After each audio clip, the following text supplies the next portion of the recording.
In Portland, for the longest time, we've been very familiar with the subject of climate change all across the Northwest. Big topic of conversation, big green city here. But what we've been praying for decades is a spiritual climate change. And something that we're super excited about is that we're starting to see that happen. Welcome to Jesus in the Upper Left, where we're talking about gospel multiplication in the Pacific Northwest. Today, we are very pumped about having a special guest here. My name is Gabe Colstatt. I'm here with my buddy, Tim Osborne. And Tim, you want to introduce who's here with us? We're very pleased to have our guest today. And I'm just going to put a personal note on this. When we were on our way into Portland 20 years ago, a book that was really helpful, God still to this day is surprising to me, but God called us to be a part of a church planting church. And coming from LA to Portland was like, I need some help in growing on this. I've not been a part of a church planting church before. And a book that I got a hold of that had just been published, I think it was 2006 or 7, was Planting Missional Churches. And we have the author of that book with us today, who is not just an author of a number of books. I've lost count. I'm sure you can tell us, but is also the dean of Talbot, a professor at Talbot in Los Angeles area. And is a pastor at Mariners Church in Orange County, and a bunch of other accolades and stuff we could tack on. But we're very pleased to have Ed Stetzer with us today. So Ed, thank you so much for being here. Welcome in. Well, what a joy, and good to connect with both of you. Thank you for your passion for multiplication. Thank you for your passion for Portland. I wouldn't want to be anywhere else than have a conversation with some leaders like you. Well, so we've got a bunch of data. What first kind of connected us in person, at least with Ed, was an event here not too long ago, just a couple months ago, and a bunch of research came out that we want to talk about. But before I kind of dive into the research, Gabe and I get to team with so many other pastors across Portland-Vancouver metro area and try to assess and are constantly trying to just exegete our culture and go, what's going on around us, and do we have an accurate view? So first question I just kind of want to toss your way, Ed, is you're a missiologist. You're coming and looking at Portland. You've done a ton of interviews and research. Is there anything that stands out, just kind of top shelf, of what kind of your perception of Portland prior to doing research contrasted with what you learned? Is there anything that stood out as surprising or unexpected? Yeah, I mean, I think, it's surprising, probably not surprising and unexpected to you because you live there. But, I think Portland is, you sort of think of cities that are sort of outliers in their regions. You think about Austin, Texas. How did Austin end up in Texas? But, and when you look at the Pacific Northwest is not the most unchurched region in the country. I know people often say that it's not, but the Northeast is more so. But, it's a decidedly unchurched area, post-Christian in many ways. Ecotopia, you started kind of talking about some things around ecology as well. And so, but then you sort of like, what is the experience in Portland that's similar? There's a lot of similarities to the rest of the Northwest, but also what's different. And I think that, and again, I should say to people who are just listening, I don't live in Portland. I'm not an expert on Portland. What we did, and this is a partnership with Come Near and Seventh Sense, is we actually talked to people from Portland, Vancouver, the whole metro area. And so all I'm reporting back to you is what people from Portland said. We did, surveys, quantitative surveys, we did qualitative analysis, did focus groups. Like a lot of conversations.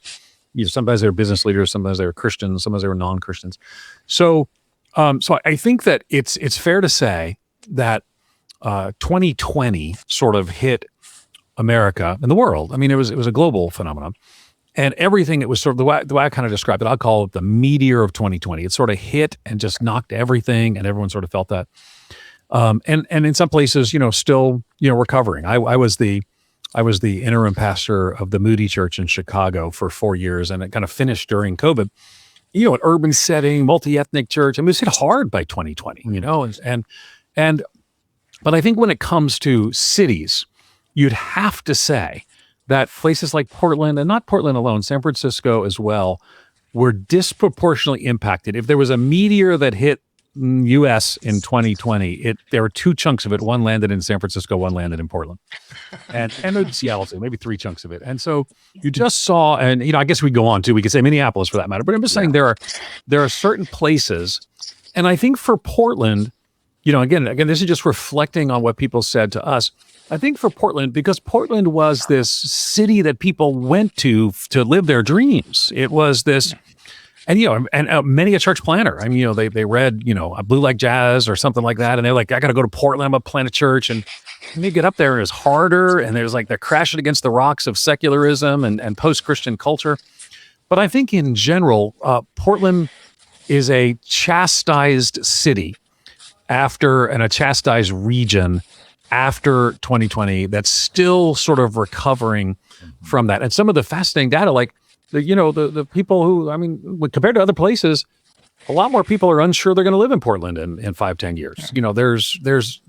And so when I shared it together, PDX, I think that was a Together PDX event when we did, it was okay. And so I talked a little bit about how, if you came to Portland 20 years ago, like you did, Tim, and I want to know, like, the book you bought for church planning, was it blue, was it orange, or was it white? Because that kind of depends what edition you got. It was probably orange. Orange. Right. It was orange. There was one before that. It was 2003, and it was called Planting New Churches in a Postmodern Age. So, but the language, missional.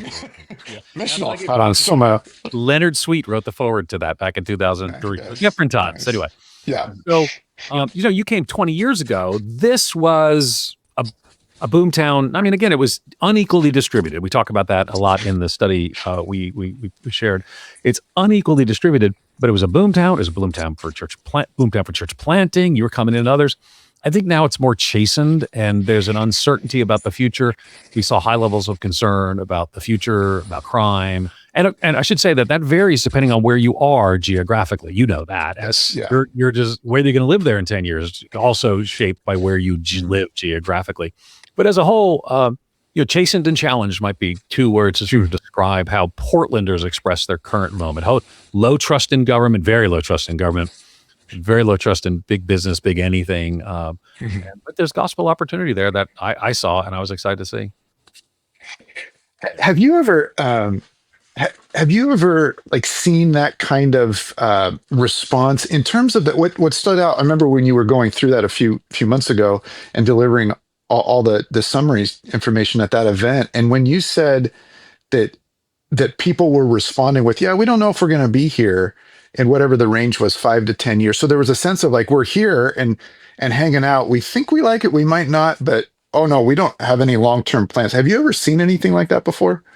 Well, no, I mean, not in the same way, partly because we don't have that level of granularity and data, but there are like people in Manhattan aren't sure they're going to be there. It's not uncommon. I live in the LA area, and, people are unsure. But I would say the angst, so it's not like people in Manhattan aren't driven by the angst of the future of the city in the same way that I think some folks in Portland are. Yeah. So, when I was talking, I kind of compared, like, I've been in a city that's chastened. I planted a church, and the first church we planted was in the inner city of Buffalo, New York, among the urban poor, after the closing of Bethlehem Steel and the loss of 80,000 jobs. And, wow. And again, I would say much worse, the prospects for the future of Portland are certainly better probably than Buffalo was in the late 80s, early 90s. But there is a sense that a moment like that is a gospel opportune moment, because that people are, when you're chasing, you look, is there something more? Is there your challenge? You look for, is there something more? But the answer to your question is, I mean, it would be hard to tell that Seattle, San Francisco, Portland story. Each of them are different, but it would be hard to tell that story if 10 years ago I said, here's what's going to happen from 2020 to 2025 in Portland. I think you wouldn't believe it. You would be, no, that's crazy. It would be something you write in a science fiction novel or something. But here we are. So I think it's hard to replicate that kind of experience. But So when we see sort of these progressive cities who are sort of unsure, and again, I've said several today as well. These sort of progressive cities that had this almost utopian sense, and simultaneously like had utopian realities in some cases. I mean, it was really going great until the meteor hit. And I think that's and that's why I use the word chastened. And that's an opportunity. Yeah, I think we feel that. And so it's part of what was so striking to me with what you shared more recently when you were here was just like you were giving language to some of the groanings that we've experienced here, which was really comforting and reassuring and also clarifying in many ways. But one that really, really surprised me, something that you said was, if you were to sum it up, you said you would hang an open sign on Portland for spiritual openness. And that kind of like, my eyes sort of popped out of my head when you said that, just because that's so different than the way that not only others have described this area, but I think we've come to describe our own area. So I'm curious what you think about how we almost align with the data, because our attitude could be stuck in an old place. Yeah, I would say to you in general that people consistently underestimate the openness that people have. You know, I can't tell you how many times I've ended up on some news program, and I talk about this data, and they're like, "So people are really surprisingly open." I'm like, "Yeah, they actually are." Surprisingly open is a theme that we use a lot. What I would say in Portland, a lot of it is also, as you know, so particularly I have data in Portland. I have data in San Francisco that we did with the American Bible Society. I don't have data everywhere at this level of granularity.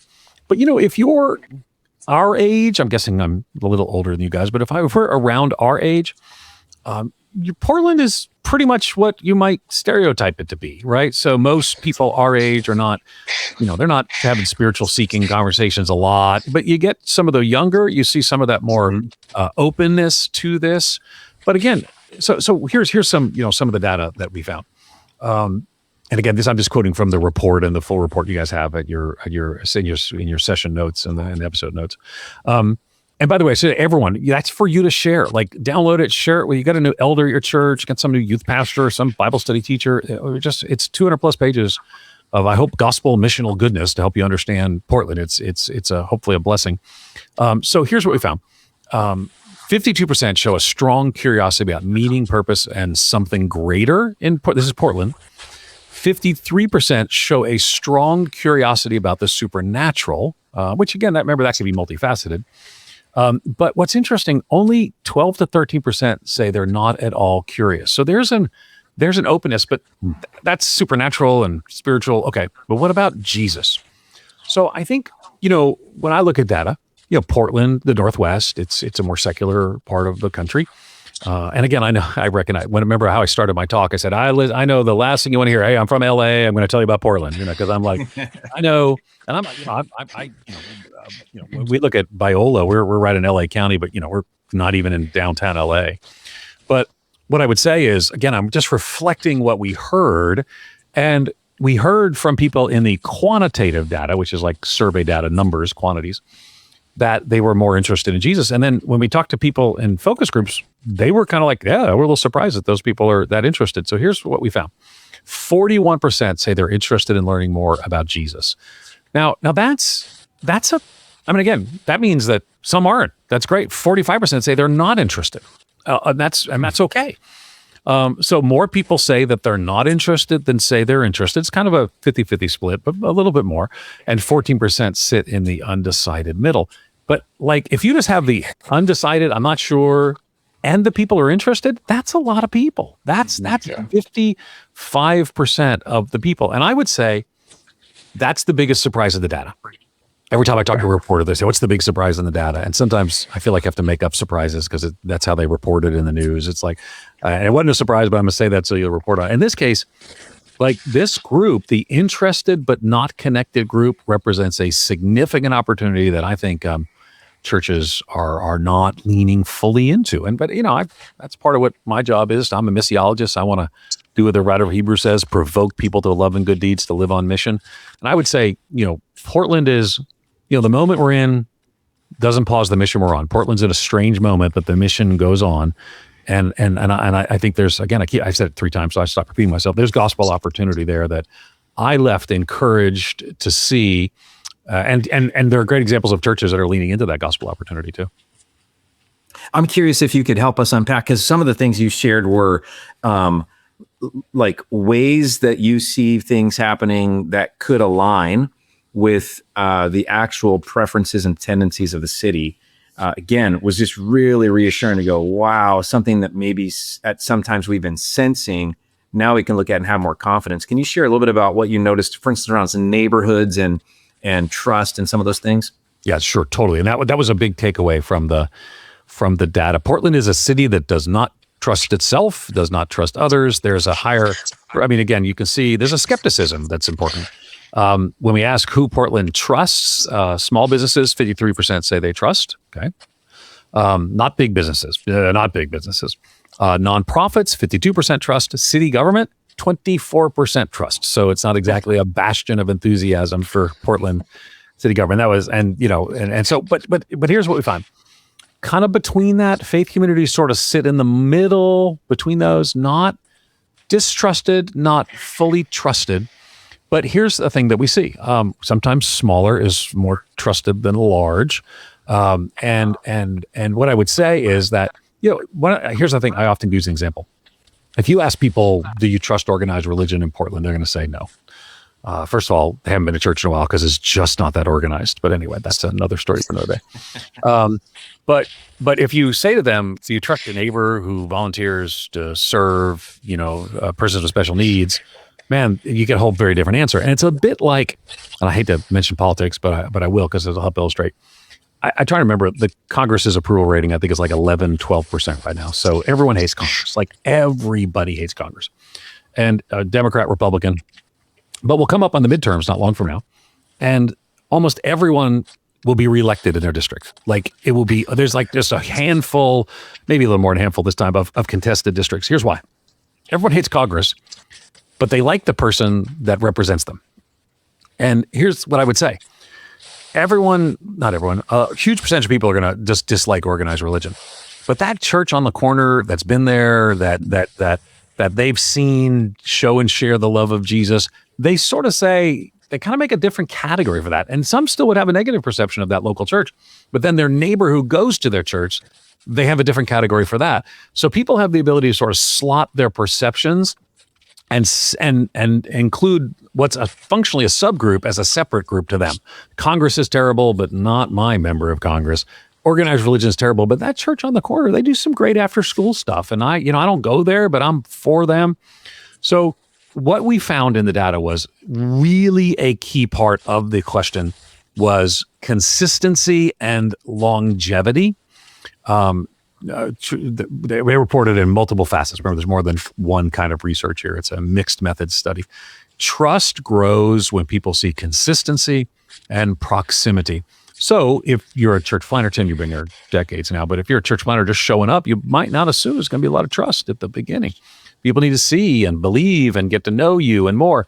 But man, that's just kind of good gospel stuff, man. Like, let's get in the community, get to know people, show and share the love of Jesus, serve the community. All that sort of undermines that negative perception that does indeed exist towards organized religion and sometimes churches as well. So again, I would just keep coming back to consistency and proximity. Now, again, this is where sometimes someone will hear me say this and say, well, that's why we need house churches, none of those big churches. And I get that. And what I would say is I would thank God for the opportunity for multiplying simple churches, for missional incarnational communities. But I also don't think that precludes large churches who have the ability to kind of mobilize people in a way that people see their good deeds and give glory to their Father who's in heaven. One of the also things that came up in the data, particularly the qualitative data, was I think that, churches, you got that just incredible influence of Palau and the work that they do and Together PDX. And if you go back to, some of the kind of golden eras for ministry and church, a lot of it was around collaboration to serve the city. And the meteor of 2020 did lead to some, what we heard and saw from the conversations, did lead to some fatigue around that. So you actually will see, some of you go back and say, man, we really did this amazing thing 10 years ago or 15 years ago, and maybe we're not doing an amazing thing right now. What I would say is it may not be the big collaboration across the city. That's great too, and we need more, not less of that. But I do think that Christians became weary because their engagement, the city's situation got worse even with the Christians' engagement. And that can be a discouraging thing. But, when I look to the advance of the kingdom of God, I was just talking to Clint Arnold. Clint Arnold's one of our professors here, and he's probably the world's leading scholar on Colossae, the book of Colossians. He has an 864-page commentary just came out. They're doing excavation there, so it's like all over this. And you think about the kingdom of God. I mean, the kingdom of God, like all those 7 ecumenical councils, all the churches of the Book of Revelation are all in a place called Turkey, where a bunch of vibrant Christian community where it got pushed back and in some cases, persecuted almost out of existence. And what I would say is, it didn't mean that the difference wasn't made at the time when it was. And so what I would say is, yeah, Portland's a harder place to serve and have that. We're going to change the city. We're going to, that Jeremiah passage, and we'll work for the good of the city, but still, I think at the end of the day, our mission is still to join Jesus on mission in His world. There's brokenness. We're going to come serving the name of Jesus. There's lostness. We're going to come sharing the good news of the gospel. And what I would say is, it's just a little. Maybe the church is a little more chastened too, not just the city. Yeah. But I would encourage for those who are listening to this podcast or watching to say, man, we can still make a gospel difference, and we'll let the Lord decide how the city as a whole goes. We're gonna do our part to show and share the love of Jesus, to make the kingdom more evident in this time, in this place. That's great. That's perfect. I love that. That needs to be heard and said more and more. I think there's, as you're sharing that, Ed, I just keep thinking like there's, and this is hard. We have obviously we have church planters that listen in on this, and some of them are on their way here. Some of them are new here. And one of the tensions is when you are called by God somewhere and you're headed there, you're on your way, and you begin to have grandiose visions. Some hopefully are from the Holy Spirit. As leaders, we know we have to manage our ego. Some of those can be from ego, but to manage the vision and then to come into a place like Portland and be in some ways hit with the reality that you've just described, but to have that reminder that presence and time and trust, resiliency over time, that God, and then trust God with what fruit happens, is a really hard truth to absorb and embrace. And your audience is primarily church planters, is that right? It's a mix. It's local leaders, planters, teams that are planting, getting ready to plant. But let's talk about church planters then for just a second as part of that. Right. So Sean Lovejoy is one of my favorite people in the world. Just a great guy. He talks about how church planters get drunk with the vision. They're just drunk with the vision. And oftentimes it becomes a challenge in their marriage. That's the context in which he's referring to it. And he talked about a specific person who was drunk with the vision, and he comes home to his wife, and his wife like, well, where are we going to live? Well, we're going to live on faith and trust Jesus, and it's going to be awesome.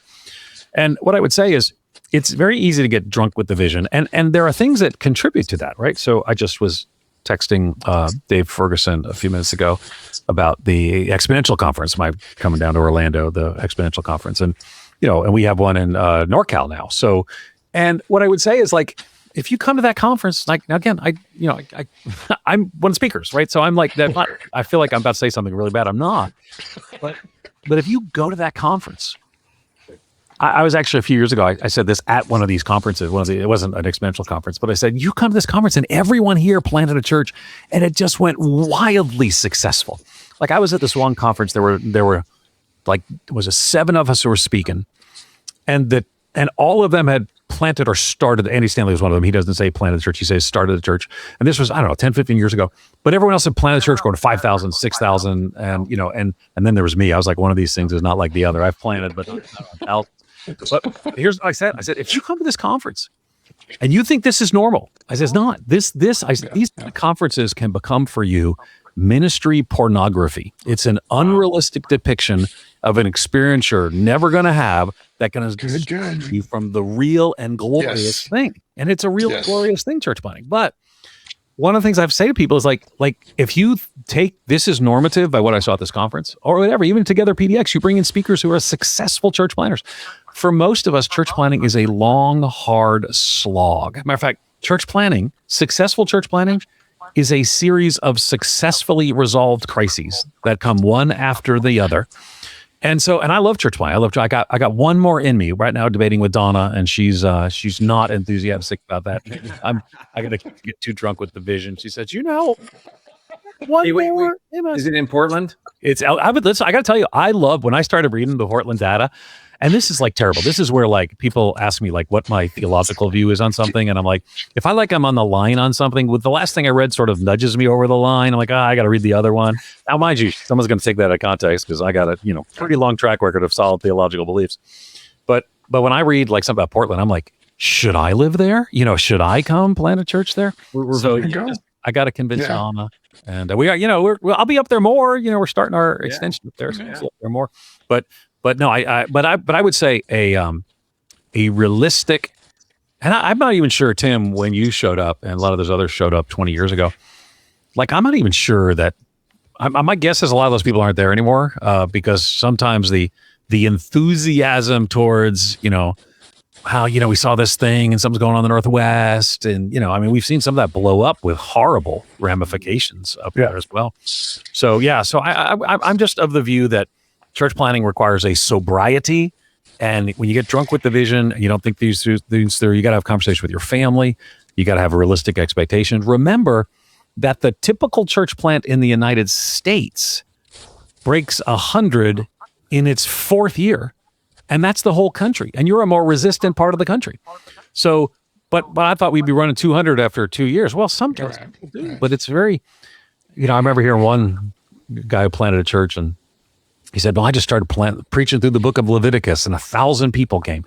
Brother, 900 of them came from the church that sent you out, and you added 100 more because you're a remarkable communicator on a fascinating topic. Don't stand up in front of people and say you started preaching Leviticus and 1,000 people came. But that's the lived reality for planters in Portland. And I now feel like slightly old man where just first to props to Gabe. Gabe is one of the handful, probably half dozen pastors in the Portland area that have been leading in their church for over 15, 20 years in the same church. And so I came to a 4-year-old church plant that was booming, and fortunately I didn't ruin it. I didn't get it in the way, and we were able to continue to grow and plant multiple churches. But I stepped out of that 18 months ago or 2 years ago or so.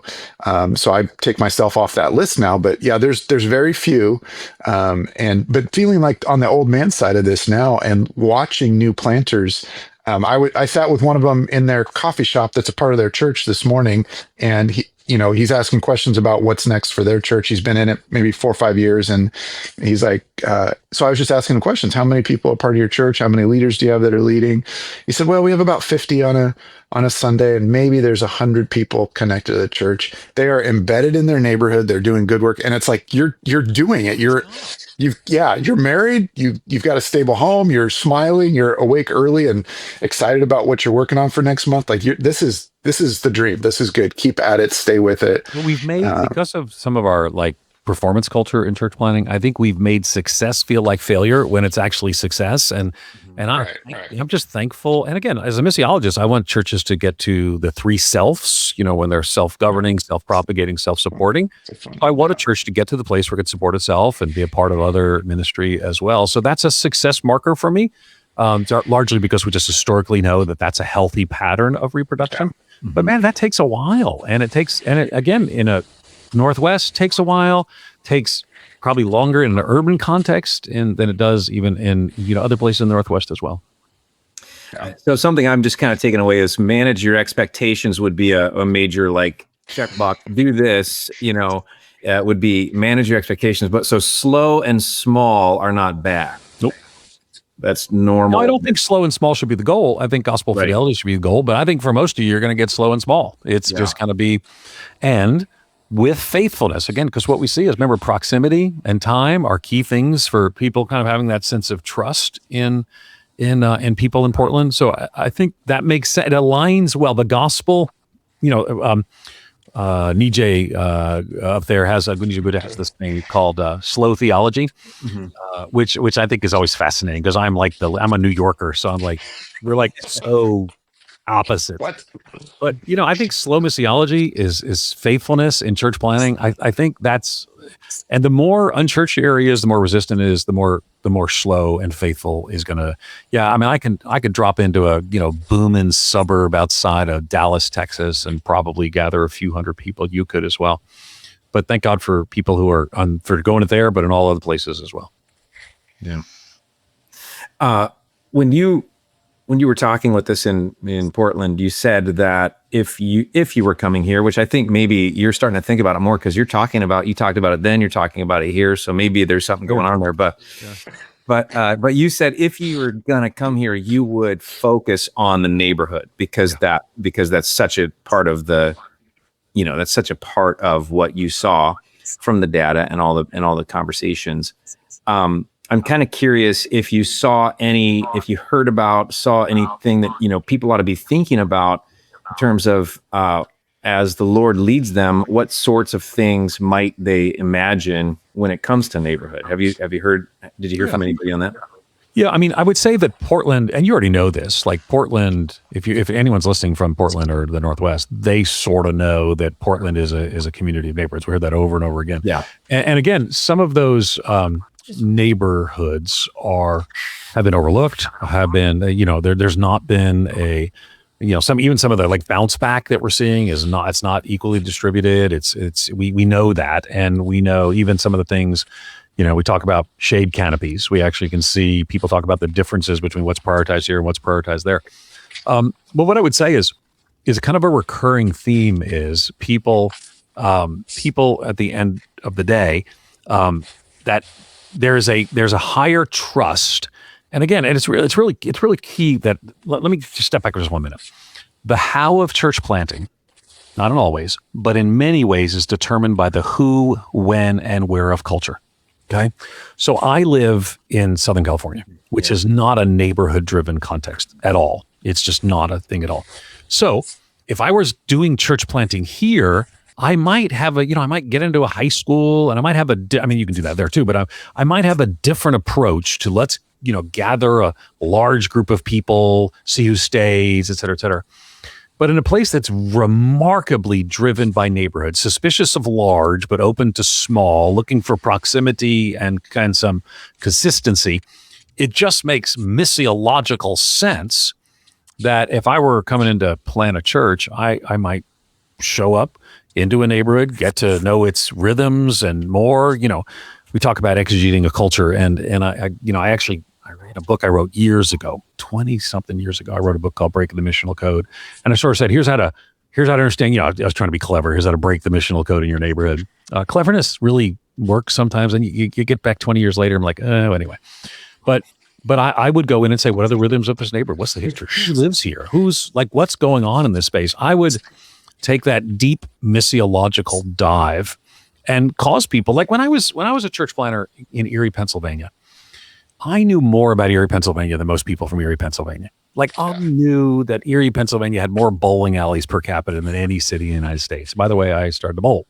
I knew that, that there's this urban legend that Erie's Presque Isle has the second most beautiful sunset in the world. It's like, who even measures the most beautiful sunset in the world? But everybody believed that. It was one of those urban legends everybody believed. And so I knew where shipwrecks were out in the harbor because I wanted people to know that I love this town and I know this town. Now, I would say in a micro neighborhood environment, which is what Portland is more so, I want to say I know this neighborhood. Man, that shop's been there for a long time, and I know the owners of that shop, and I shop there, and I shop local, and I eat local, and I engage local, and I walk the neighborhood. I do prayer walks. I see what the Lord's doing in the neighborhood. I do all those things. So again, I think micro neighborhood context, and there are other places like that, places in New England that are like that, but Southern California is not like that. And but micro neighborhood contexts call for that kind of incarnational strategy, that missional. So if there's and I know everyone wants to be missional, everyone wants to be incarnational, but there is a spectrum here. And in Southern California, I don't have to be as incarnational. I want to be. Don't misunderstand. Don't take it out of context. But in a place that's a micro neighborhood focused kind of context, I have to be really just incarnational, inhabit that context for the glory of God and the good of my neighbors. Yeah, that was helpful to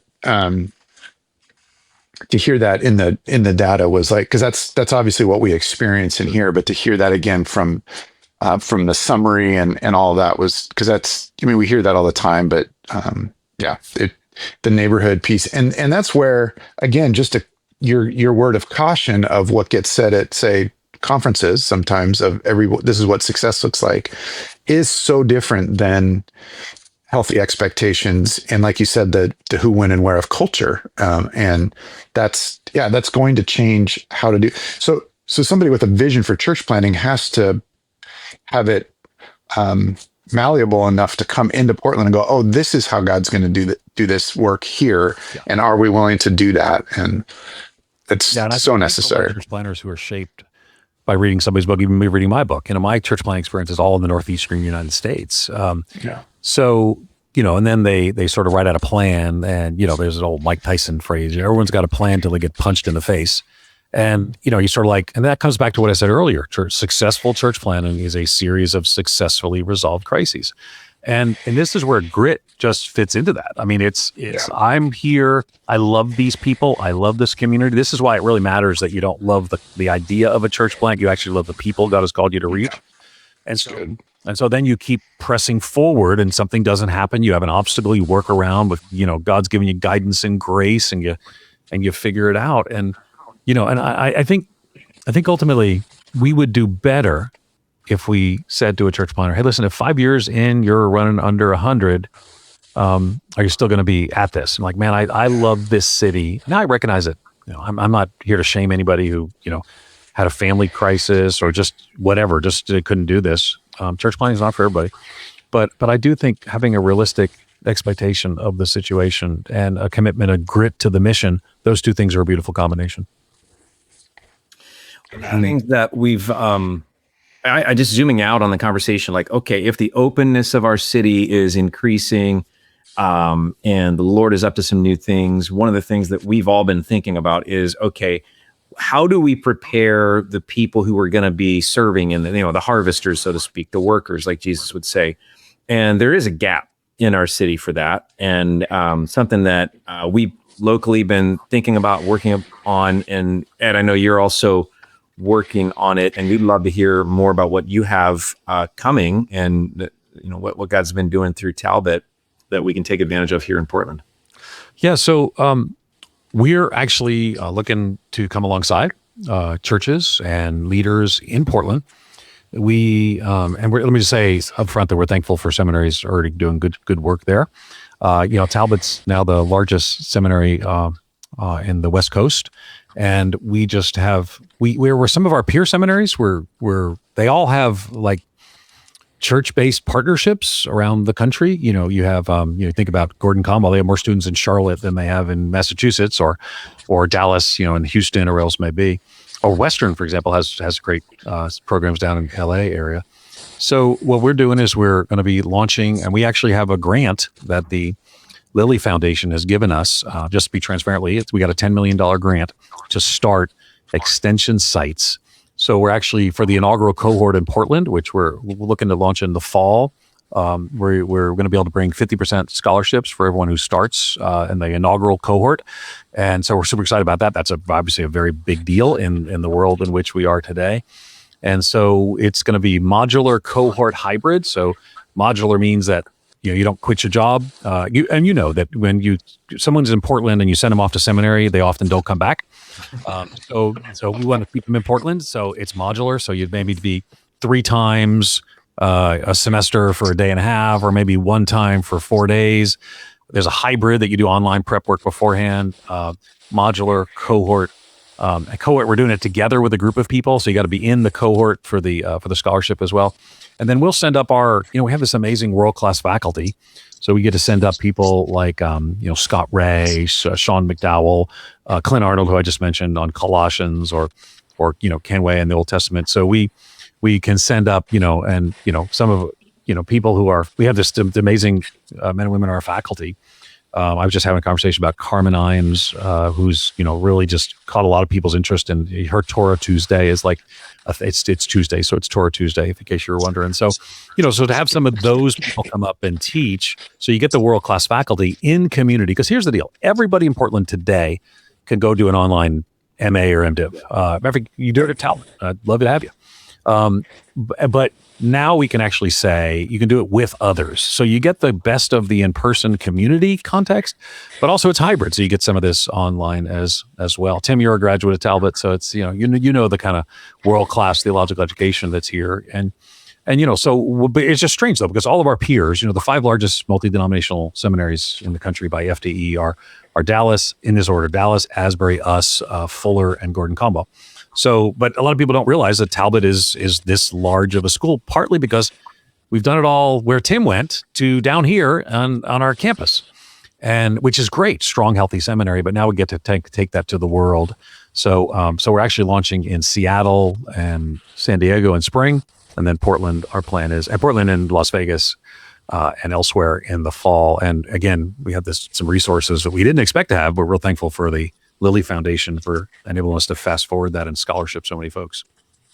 That's great.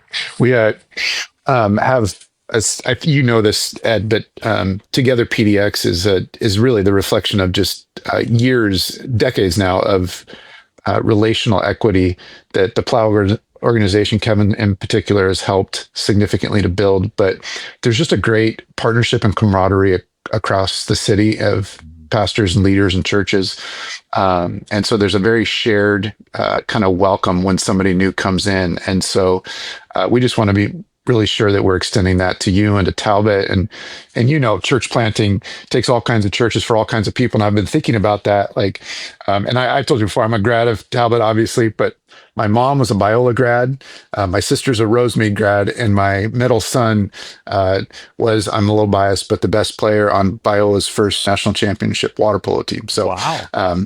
Long roots at Biola. So just know that God's doing great work through Biola and Talbot over the decades. And so welcome to town. And we need more resources. We need more training. We need more leaders. We need more churches. And so you're stepping into what hopefully is a really good and fruitful and healthy ecosystem of gospel partnership. And so I'm glad that you're here. We got obviously Western. I'm obviously on staff at Western, and Portland Seminaries is doing good work. There's a Gateway extension, and so it takes all that. Seminary still is hanging on, so you can still have Multnomah. Yep. The seminary part. The seminary part, it's only online, so that's kind of a bummer. But maybe there'll be, but that everything you just described, the modular, that in person, the relational, certainly the scholarship is going to help significantly. But just that balance and that approach to training and equipping leaders is just fantastic. So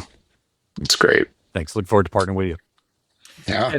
Thank you so much, Ed, for spending time with us today. We feel like we've gotten the treasure here, and appreciate all the work you're doing to help cities like ours be better equipped, really, to take the gospel where it needs to go. So thanks, man. Excited to do it. Glad to partner with you.